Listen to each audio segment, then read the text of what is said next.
Hey everyone, welcome back to the Berry Mountain Homestead. Today we're going to do a little sit down and chat with us. Yeah, we haven't done one of them in so long, so we figured why not? It's hard kind of to film right now because there's not much to do outside. There's no garden and stuff, so we were like, let's just sit down and do a Berry Mountain chat. And we're buried under a foot of snow. We do have a lot of snow right now too, yes. We do have plants under that snow though.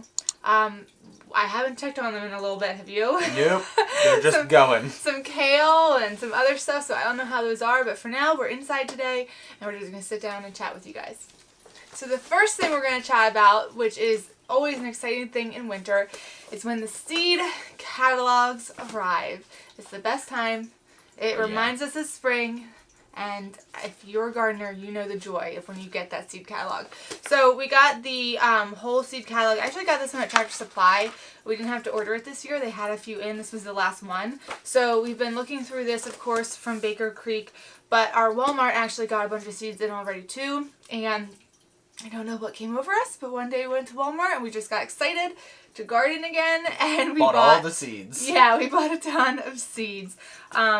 This year we're going to do a mix of, I think, heirloom and also just hybrids that we know and love that produce a lot. Last year we did a lot of heirloom tomatoes. We only did heirloom tomatoes, right? I think so, yeah. I believe. Yeah, mine's like my mom's stuff. Ours were only heirloom. They tasted amazing, and if you're saving seeds, that's the only way to go. You can't save hybrid seeds. And they're unique and they're fun too, I think, to watch grow. But they just don't produce like the hybrids do, and that's why they're hybrids, because they outproduce the heirlooms, but you can't save the seeds. We bought a good bit of hybrid seeds this year just for kind of quantity purposes. Yeah, because it's nice because then, like, if you set up your hybrid tomatoes, for example, we'll just use tomatoes as an example, you can, do minimal amount of work on them and still get a ton of tomatoes to use for sauce, for anything like that, and just, have a lot of them. But you're not worried about pests as much, you're not worried about all that kind of stuff. If you have enough space, I guess, to plant a ton of heirlooms, the same thing would apply. We don't. So not yet. We're kind of going to, I think, go into this year as kind of a mix. I like the idea of being able to save the seeds. But just, when things get a little crazy in the world, it is kind of comforting to know that you can save your seeds. So we're going to do a mix. And it's cheaper. What is cheaper? Saving your seeds. Right, You don't have to buy them every year like hybrids, but... Right. But there are some hybrids that we really like, and I think there's nothing wrong with that. Let's check them out. So, yeah, we went crazy. We have a whole bag. I also went crazy on flowers. We're not going over the flowers for God. So, Misha got all the flowers, and I got all the vegetables. I got some vegetables, too. Flower. What's in that one? Flowers. Flowers. Bird and butterfly garden. Butterfly garden. That's fine. Regular old steak sandwich hybrid. Always good. I got these. I wanted to plant some beets. There you go. I like beets. They are super easy to grow, and they're pretty good. I don't know if I've literally ever had a beet. Isn't that crazy? Beets are great. Sugar snap peas. Sugar snap peas. I don't know if you guys can see this. We're a little far away. More. Flowers. Flowers. That's what he's just throwing the flowers in the ground. 2 different kinds of beets. Catnip. For the kitties. Yeah, so we have a green stalk, and I think next year we will be at the house. We should say this too. We'll be at the house. Well, fingers crossed. We'll be at the house. We'll get to that later. But we think we're going to reuse, or not reuse, but we're going to use again my parents' garden and use that space. Last year, if you remember, it was kind of like split half and half. We kind of shared stuff though too.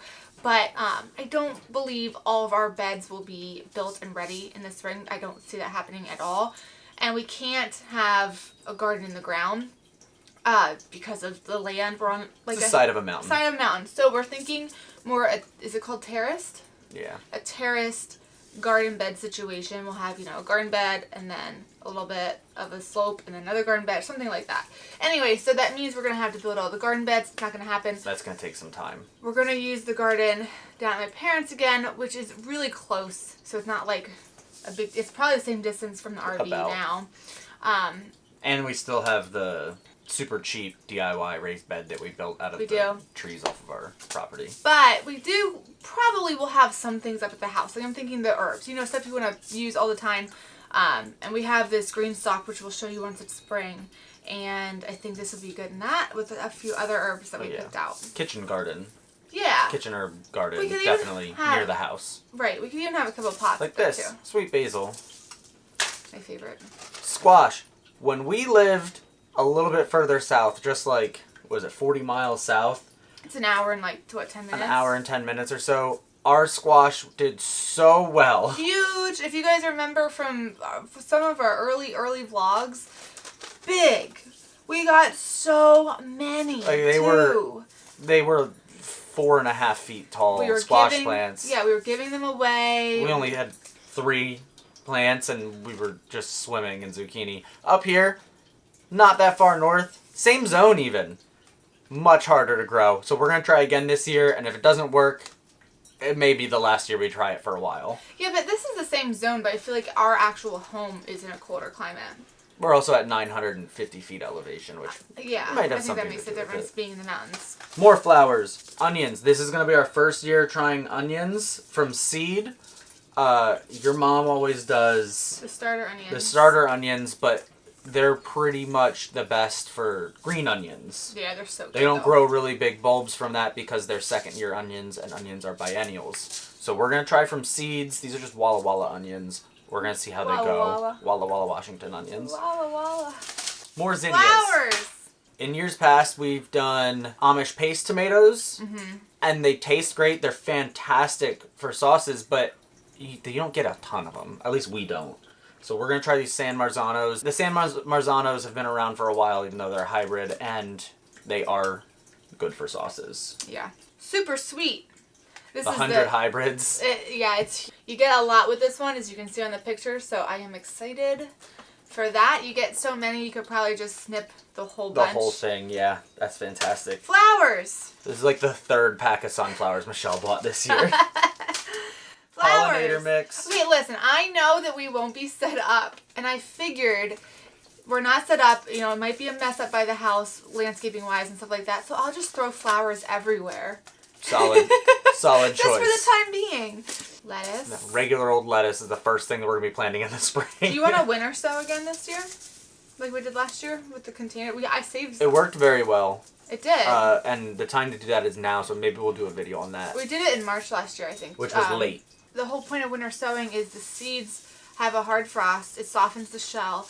Then they basically sprout naturally when they're supposed to. If they would be in the ground. And they're still protected because they're under the container. Right. They're easy to move. So I like that. They're just milk jugs, if you didn't see our video from last year. And they're outside instead of inside in seed starting trays. And it's a great way to reuse instead of throwing away your milk jugs. Yeah, instead of wasting plastic. Yeah. Is that everything? That's all the seeds we got. That was just a quick rundown. But that's not all we're going to buy. We still are going to get some from Baker Creek. Yeah.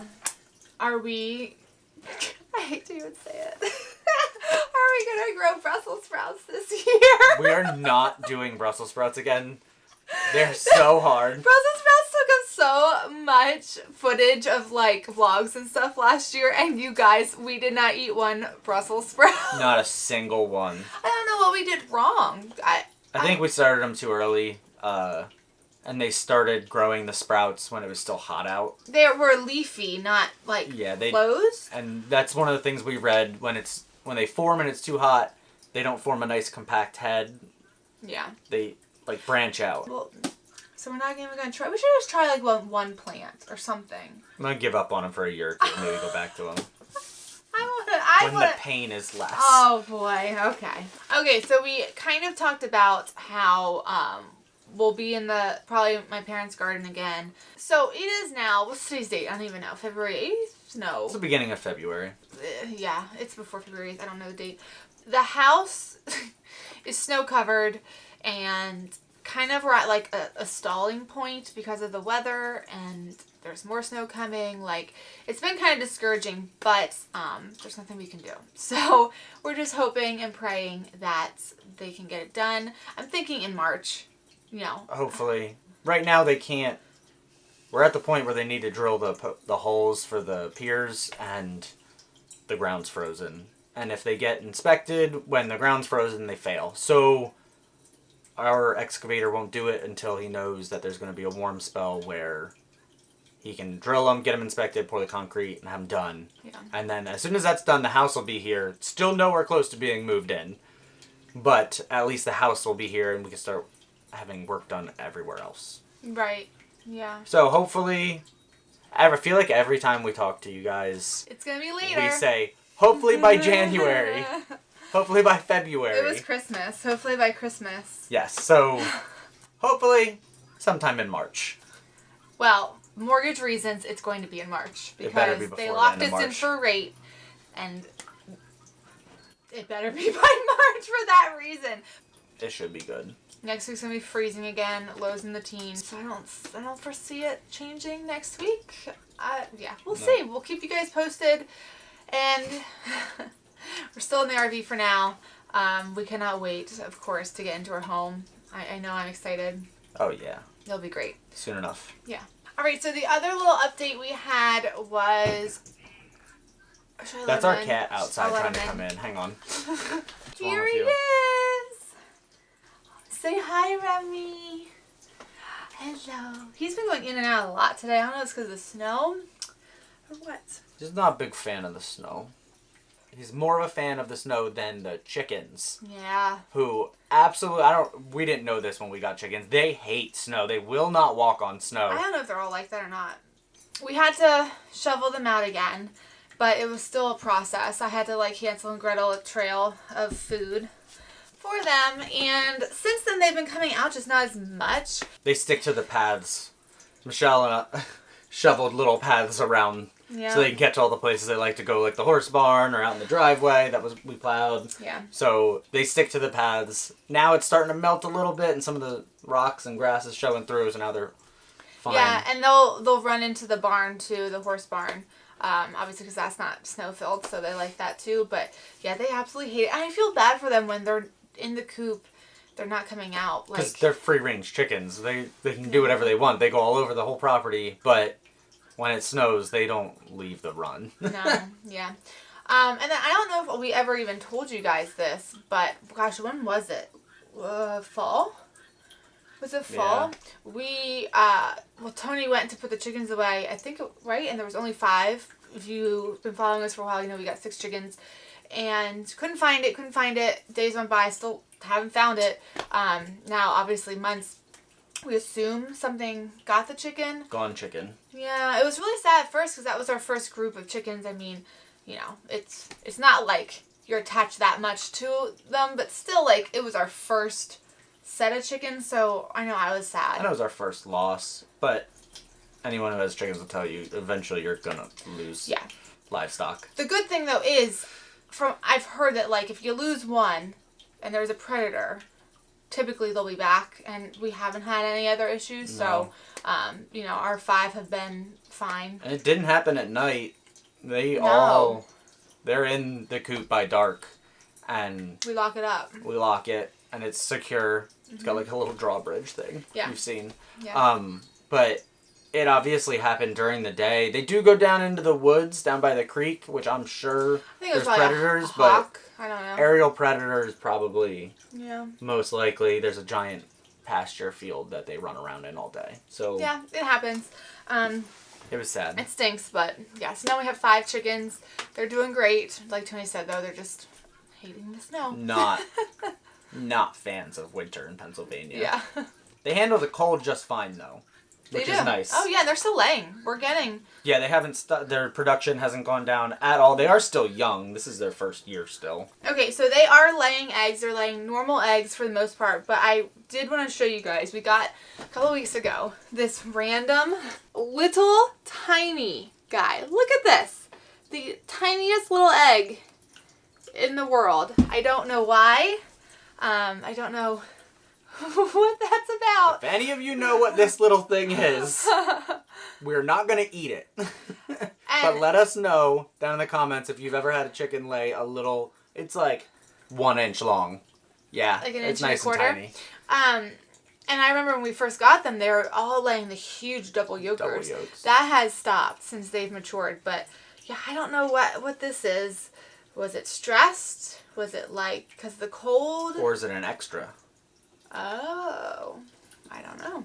If you know, let us know, because it's funny and ridiculous. Anyway, everyone, that's all we have to update you on today. Thank you so much for watching. Don't forget to subscribe, like this video, and hit that bell button. We will see you guys in our next video. Bye.